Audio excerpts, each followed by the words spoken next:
33.109. Pertempuran Rusia-Ukraina digaris. Kesalahan otoritas Ukraina ini kekhawatiran yang semakin besar di Washington. Pada tahun 2014, Rusia secara paksa mengambil alih Crimea dari Ukraina dalam sebuah tindakan aneksasi yang melibatkan serangan militer atau agresi. Sebelumnya, pada Mei 1997, Rusia dan Ukraina menandatangani perjanjian persahabatan yang mengizinkan Rusia untuk mempertahankan mayoritas kapal di armada Laut Hitam yang berbasis di Crimea.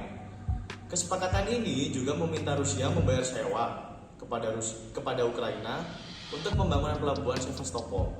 Namun, perpecahan antara kedua negara terjadi pada 24 Februari 2014. Rusia secara resmi menyerang Ukraina. Penelitian menunjukkan pelanggaran hukum internasional dalam aneksasi Crimea oleh Rusia dengan sejumlah studi menyatakan bahwa tindakan tersebut melanggar ketentuan hukum internasional. Nah, ini termasuk pelanggaran dalam konteks invasi Rusia ke Ukraina yang menurut norma-norma hukum internasional.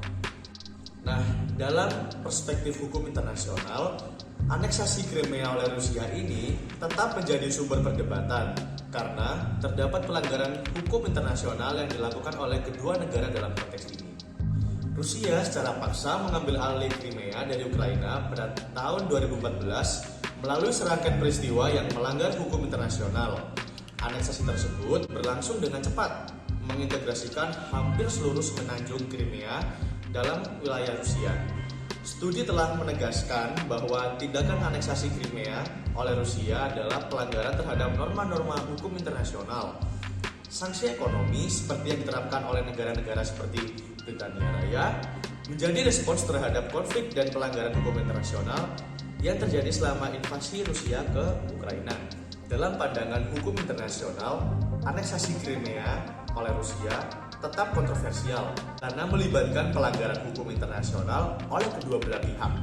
Proses ini juga menghasilkan konflik yang mendorong adopsi berbagai kebijakan oleh negara-negara lain sebagai tanggapan terhadap peristiwa ini. Nah, jadi teman-teman, di sini saya akan menjelaskan dinamika kasus mengapa sih Ukraina dan Rusia ini bisa berperang. Nah, awal dari peperangan mereka itu disebabkan oleh Ukraina yang ingin bergabung ke NATO. Karena Rusia tidak ingin negara yang menjadi sahabatnya itu bergabung ke NATO, makanya dia mengambil langkah untuk menyerang wilayah dari Ukraina yaitu Crimea.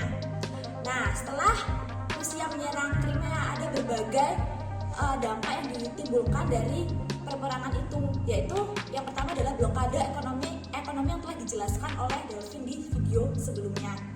Terus langkah apa sih yang dilakukan Ukraina untuk membalas si Rusia ini? Yang pertama yaitu Ukraina telah melaporkan kepada International Court Justice atau ICJ. Namun dalam proses dinamika hukum ICJ yaitu harus ada keterlibatan dari dua belah pihak secara sukarela, yaitu Ukraina dan Rusia. Nah, si Rusia ini tuh nggak mau nih bergabung dengan penyelesaian ICJ dan si Ukraina ini. Akhirnya Ukraina melaporkan kepada PBB. Namun kembali ditolak soalnya si Rusia ini tergabung dalam hak veto yang dimiliki oleh PBB. Apa sih hak veto itu? Jadi hak veto itu bisa menggugurkan atau menghilangkan suatu keputusan tertinggi dalam suatu negara, yaitu si Rusia ini. Terus bagaimana sih perkembangan kasus antara Ukraina dan Rusia? Nah, teman-teman, jadi perkembangan kasus antara Ukraina dan Rusia yaitu peperangan mereka masih terus berjalan hingga sekarang dan tidak ada penyelesaian yang mutlak atas kedua belah pihak yang sedang berperang ini.